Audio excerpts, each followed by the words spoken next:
श्रीहरये नमः। श्रीमन्नारायणीयं दशकं 96। त्वं हि ब्रह्मैव साक्षात् परमुरुमहिमन् अक्षराणामकारः तारो मन्त्रेषु राज्ञां मनुरसि मुनिषु त्वं भृगुर्नारदोऽपि प्रह्लादो दानवानां पशुषु च सुरभिः पक्षिणां वैनतेयो नागानामस्यनन्तः सुरसरिदपि च स्रोतसां विश्वमूर्तेः ब्रह्मण्यानां बलिस्त्वं क्रतुषु च जपयज्ञोऽसि वीरेषु पार्थो भक्तानामुद्धवस्त्वं बलमसि बलिनां धाम तेजस्विनां त्वं नास्त्यन्तस्त्वद्विभूतेः विकसदतिशयं वस्तु सर्वं त्वमेव त्वं जीवस्त्वं प्रधानं यदिह भवदृते तन्न किञ्चित् प्रपञ्चे धर्मं वर्णाश्रमाणां श्रुतिपथविहितं त्वत्परत्वेन भक्त्या कुर्वन्तोऽन्तर्विरागे विकसति शनकैः सन्त्यजन्तो लभन्ते सत्ता स्फूर्तिप्रियत्वात्मकमखिलपदार्थेषु भिन्नेष्व भिन्नं निर्मूलं विश्वमूलं परममहमिति त्वद्विबोधं विशुद्धं ज्ञानं कर्मापि भक्तिस्त्रितयमिह भवत्प्रापकं तत्र तावत्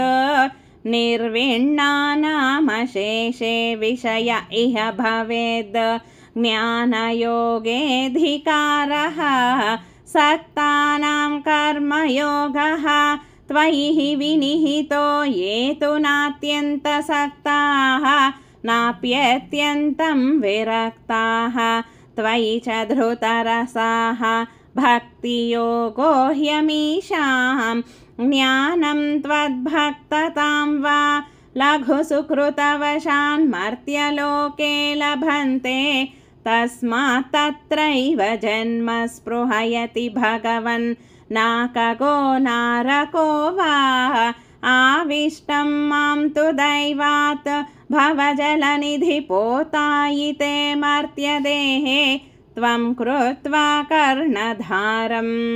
गुरुमनुगुणवातायितस्तारयेथाः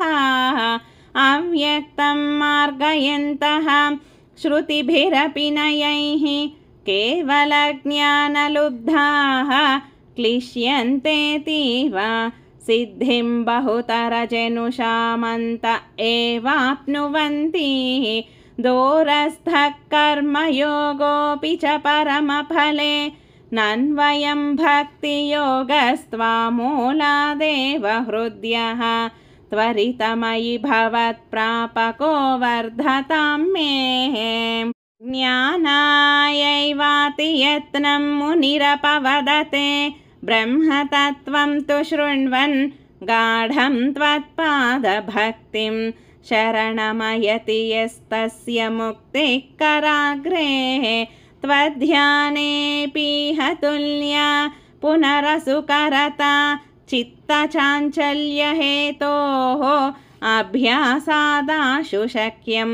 तदपि वशयितुं त्वत्कृपाचारुताभ्याम् निर्विण्णः कर्ममार्गे खलु विषमतमे त्वत्कथादौ च गाढं जातश्रद्धोऽपि कामानयि भुवनपते नैव शक्नोमि हातुं तद्भूयो निश्चयेन त्वयि निहितमनाः दोषबुद्ध्या भजस्तान् पुष्णीयां भक्तिमेव त्वयि हृदयगते मंशुनङ्क्ष्यन्ति सङ्गाः कश्चित् क्लेशार्जितार्थक्षयविमलमतिः नुद्यमानो जनौघैः प्रागेवं प्राह विप्रो न खलु मम जनः कालकर्मग्रहावाः चेतो मे दुःखहेतुः तदिह गुणगणं भावयेत् सर्वकारीत्युक्त्वा शान्तो गतस्त्वां मम च कुरु विभो तादृशीं चित्तशान्तिम् ऐलप्रागुर्वशीं प्रत्यतिविवशमनाः सेवमानश्चिरं तां गाढं निर्विद्य भूयो युवति सुखमिदं क्षुद्रमेवेति गायन् त्वद्भक्तिं प्राप्य पूर्णसुखतरमचरत् तद्वदुद्धूतसङ्गं भक्तोत्तंसं क्रियामां पवनपुरपते हन्त मे रुन्धिरोगान्। श्रीकृष्णाय परब्रह्मणे नमः। नारायण अखिलगुरो भगवन् नमस्ते।